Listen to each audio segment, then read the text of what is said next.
Hey guys! Today we will be restoring the USS Enterprise NCC 1701D Bridge Dedication Plaque. Now before we start, I would like to mention that this particular prop came from the estate of Greg Jean. Greg is one of the most famous model builders in Hollywood history. This guy has worked on everything: Star Wars, Close Encounters of the Third Kind, Star Trek. Greg was not only a model builder, but he was a collector. He collected many items from the shows that he worked on, and his collection is also rumored to contain one of Bill Shatner's famous rugs, which was worn on Star Trek the original series. There it is in all its splendor. Looks like a tribble. Anyway, back to the prop.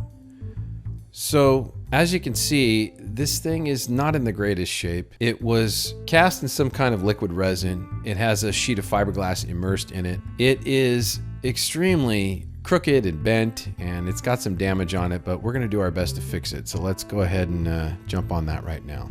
The first thing I'm going to do here is grab myself a grinder and a fiberglass wheel, put it together, and we are going to shave off the excess fiberglass and casting resin flange on the edge of the prop.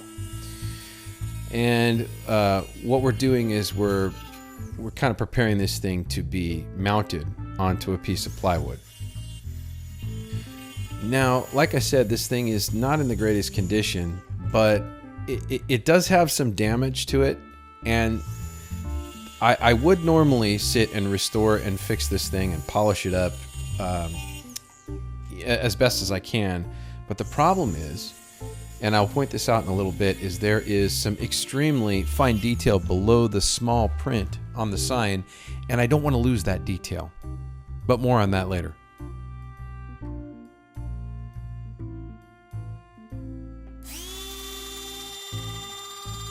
So now we're going to sand the edges.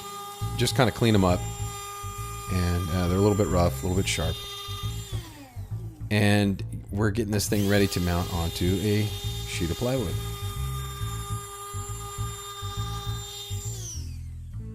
So now we're ready for that. So here's the plywood. I have marked it out. Now, as you can see in this image here, there's a slight problem. This prop is extremely warped. It's uneven, and if you look closely, the outer edges of the prop are actually a little bit higher than the casting of the center of the prop. That's going to cause a problem in how we mount it to be flat. So we're going to have to add a little bit of shimming material to the plywood in order that the prop sits flat and the edges sit all the way down on the plywood. So luckily, the space that needed to be shimmed out just happened to be the thickness of a popsicle stick. And I happen to have a big giant box of popsicle sticks sitting right at my desk. Isn't that convenient? So what I've done here is I am gluing these down with some super glue, otherwise known as cyanoacrylate, and accelerator, or zip kicker as I like to call it. Now here, you can see I'm marking out on the plywood where the little bubble areas are on the back of the prop. We do not want to put any popsicle sticks in these areas here because then it'll cause a little warp. So I have to lay out the shim material everywhere but those little marks. And theoretically, so long as this works out, we should get a nice flat plaque.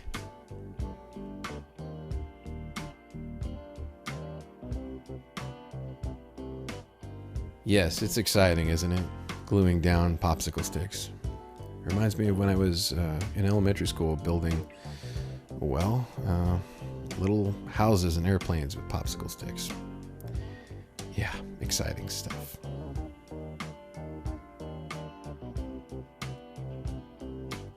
So, seems like that's going to work there. A little bit more padding up on the top. Nice little test fit there. I think we're going to be good. Up. And look at that. I've glued my fingers together. Do not try this at home. This is not how you fix this problem. Do not rip your fingers apart. I am a trained professional idiot, and I've been an idiot for many years. So again, do not try that at home. There's the materials. hot stuff and Great Plains CA accelerator.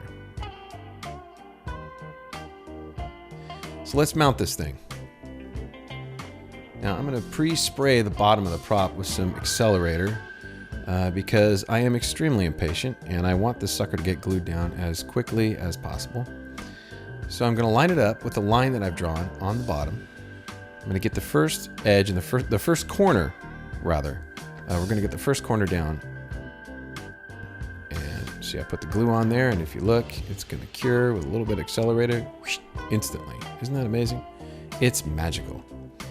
So now I've got one corner pinned down, and this is the theory. If I go along the edges now and glue the sucker down, I should be able to flatten it out. So I've got one edge glued down entirely there.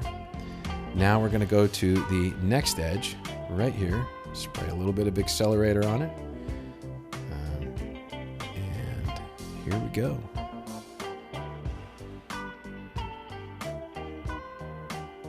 Now, one thing I did notice as I was laying this thing out was my lines are very square, but the prop is not so much. So, you know, there's nothing you can really do about that. The prop is square enough, really, to the human eye. It's going to look just fine. But it is what it is, as they say. And look at that. We're already getting flatter by the minute here. Lovely. So, one more corner, and we should be good here. And it seems like I've laid the popsicle sticks in the right position because the center of the plaque is not sagging like it would have had I not put those shims in there.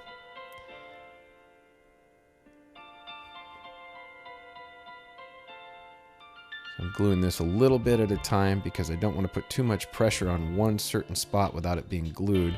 Because if I break this thing, well, that's the end of it. This is the only one that I know of. Who knows what happened to this mold years ago, the original that was used to make not only this piece, but the piece you saw on the television show. It's probably long gone. Judging from the condition of the casting, it was not in great shape when Greg cast this thing. Now here's what the prop looked like before it was trimmed and flattened. Pretty warped. And now, look at that. Nice and flat, clean and square. Looking real good. So I think it's time to start making the mold.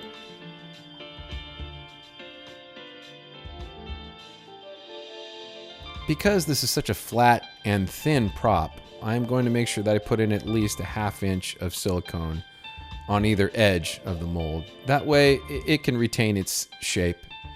Because if you make the mold too thin, you know, when you set it down, the part could sit in a crooked position, which if you fill it in that position, that means you get a crooked prop. So here I am gluing down a couple of mold walls, which are made out of 1/4 inch oak. And we're going to go entirely around the prop, about a 1/2 inch away from it. And that's going to give us our mold walls. Now I use high temperature hot melt glue to make these mold walls. The reason is because they act as a seal and they dry very quickly. So now I have to go around the outside of the mold with the glue and seal up all the cracks. Now the reason that I do this is I'm a little bit paranoid because at one point in my early days of mold making, I mixed about $180 in silicone and filled up a mold and walked away from it. And when I came back, all of the silicone had dumped out all over the floor. All $180 worth. And it was all gone.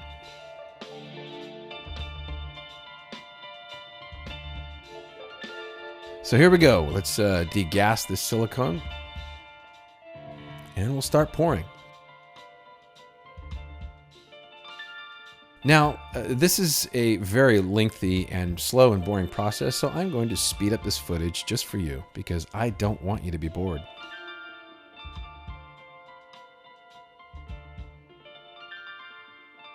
So as I'm pouring this, I pour it from very high up to allow any remaining bubbles in the mixture to pop on their way down.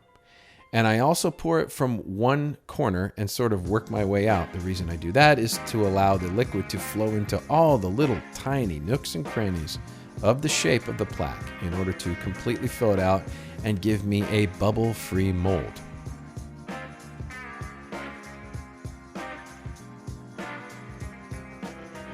Again, this is sped up for your viewing excitement so that you don't have to actually watch this in real time, which would have been about 30-40 minutes, which I did. So yeah, you're welcome.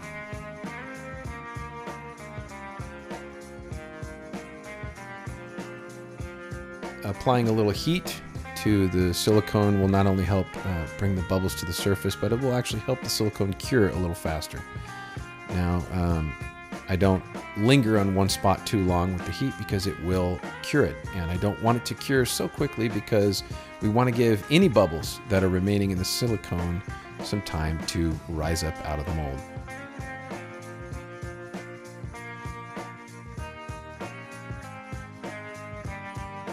Here we are, the fully cured mold. There it is. Look at that. And we're going to remove the mold walls now. The suction from the silicone and the mold walls and the part itself can be quite strong. So sometimes I need a chisel or a putty knife or something like that, and a hammer to pry these things away. But once you break that seal, it comes apart pretty quickly. Another thing about using the 1/4 inch oak was the wood is very straight, so I get a very, very square and straight outer shape of the mold, which I could use a straight piece of wood to help keep the mold straight. As I was saying earlier, sometimes if it's too thin or too flimsy, the mold just won't sit right. It makes it a little bit helpful in keeping the part straight.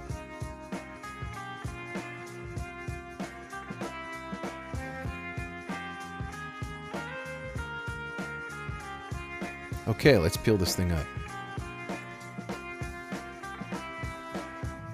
Ah, look at that. So satisfying.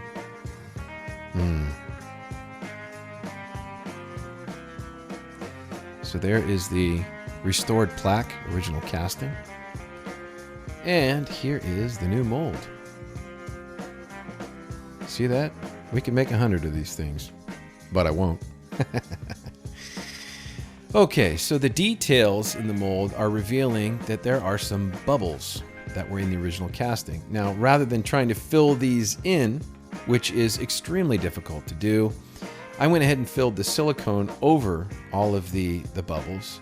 And the reason I did that is because it is much easier to remove the little burrs, like so, with a pair of forceps, than it is to sit and try to fill in those extremely smooth little air pockets that are inside the casting.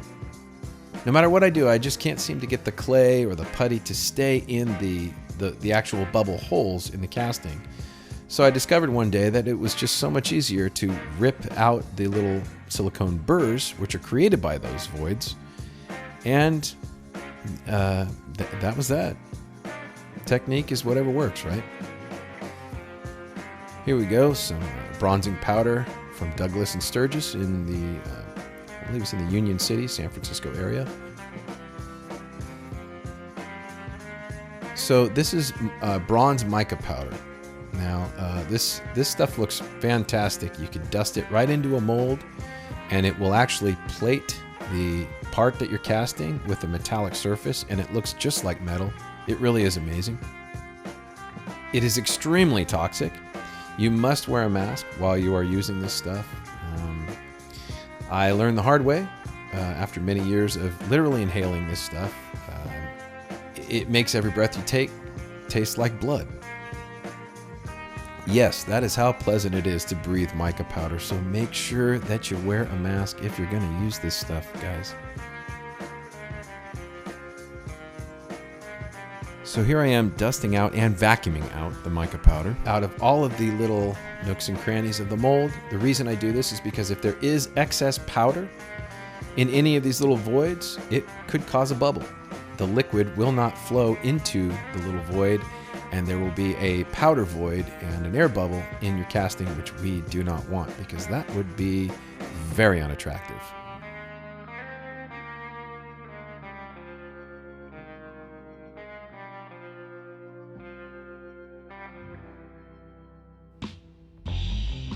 Okay, so here we go, the first pour. Now this plaque is rather large, and I needed some extra time to work out the bubbles that show up in the little tiny letters.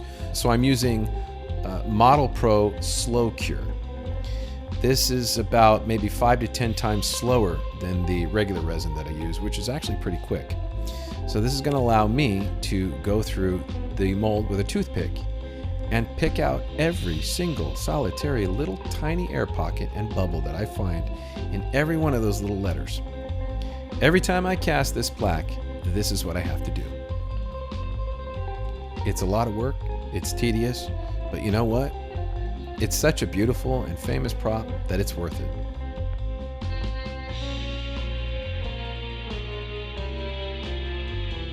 Here we go, I'm going to apply a little fire to the resin, which will pop the bubbles that have risen to the surface that I've plucked out of the little letters and such, and I'm going to go through it again because I have the time. If you have the time to sit there and pluck out every tiny little bubble, then you have to do it.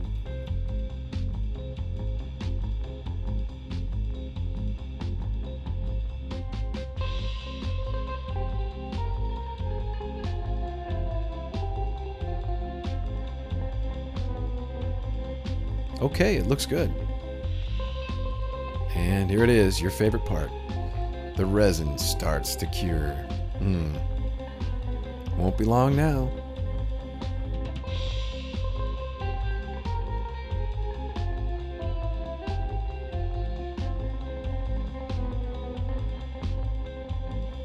Solid. Let's test it out. Here we go. I'm just kidding. Okay, let's peel the first casting.